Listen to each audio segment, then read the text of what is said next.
All right, here's my audience.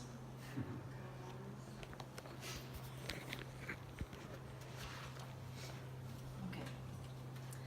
Do you remember the movie back from 2007 starring Jerry Seinfeld called B-Movie? Barry Benson sues the human race and makes it to where humans can't take their honey anymore, which in turn stops honey production and makes the bees don't go out and pollinate the plants and flowers around anymore. So Barry quickly realizes his mistake whenever he sees all the plants and flowers around him dying. And humanity might face a similar challenge if the bee population keeps declining. Today I will persuade you to support and sponsor the Honeybee Conservancy, which is a non-profit organization dedicated to helping bees.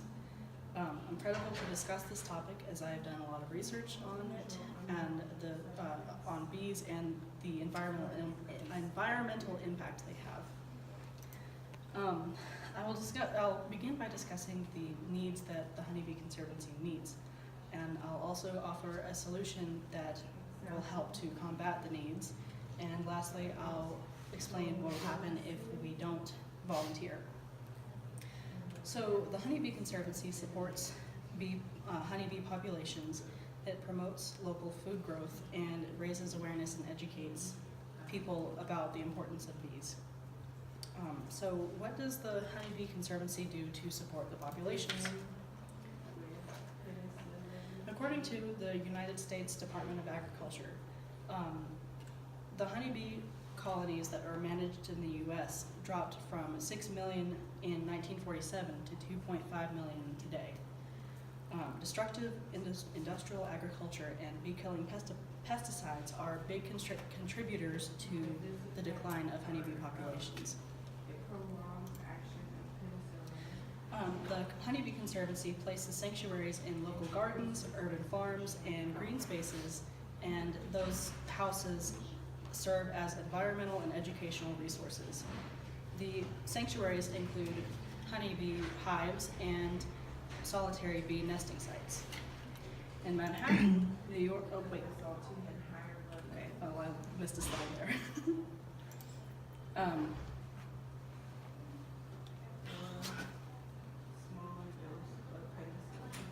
In Manhattan, New York, there's a bee village called the Battery, where the bees pollinate the Battery Urban Farm, and it acts as a hotspot for visitors to the Conservancy and the Statue of Liberty. The bee houses that are decorated to look like buildings around New York are examples of the Conservancy's commitment to sustainability of honeybee populations. So what do bees do for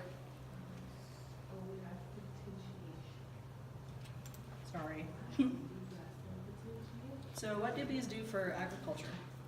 Industrial agriculture is not a sustainable way to grow our food.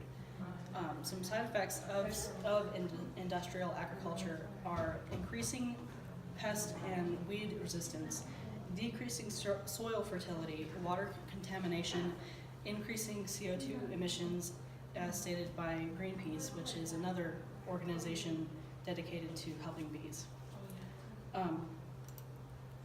According to,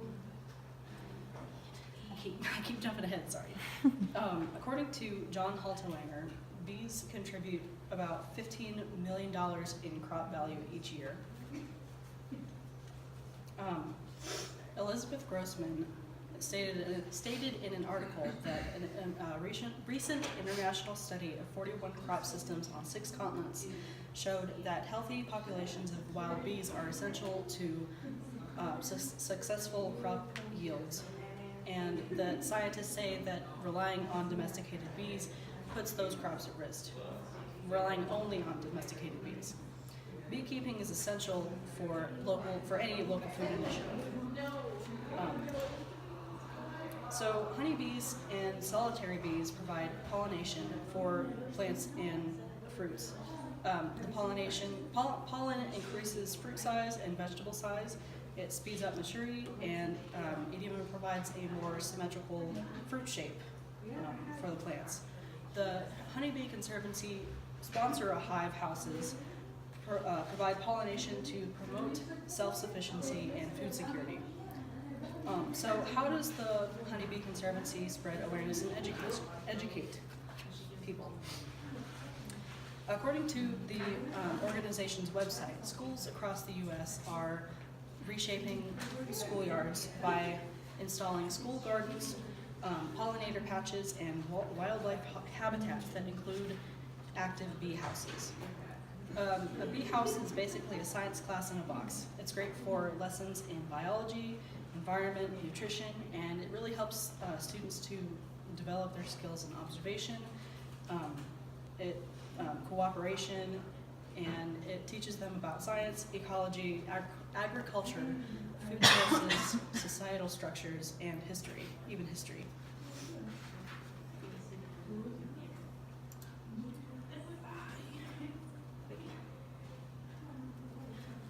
People have a natural curiosity and willingness to help. A natural curiosity about the world around them, and willingness to help if they see a problem that they can fix. The Honeybee Conservancy's bee houses raise awareness and educate people about the importance of bees and the hardships they face to survive for their survival. They also inspire students, especially students, to help boost the populations of bees, strengthen the environment, and maintain our food supply. So how can we help? To protect our bees in agriculture, we need to shift away from industrial agriculture and bee-killing pesticides and more toward ecological farming. The honeybee populations are indispensably important to the agriculture and to our planet. If honeybees die, then so do we. We will not last very long if bees die. So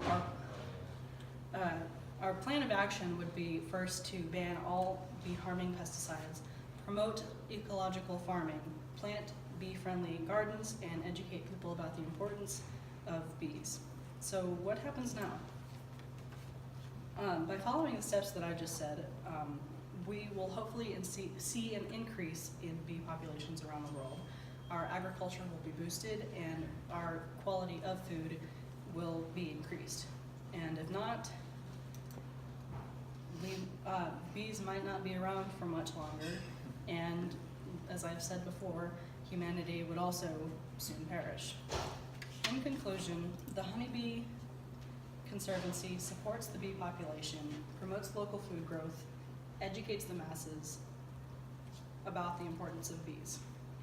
I hope I've persuaded you today to sponsor and support the Honeybee, this great organization that is so dedicated to helping bees.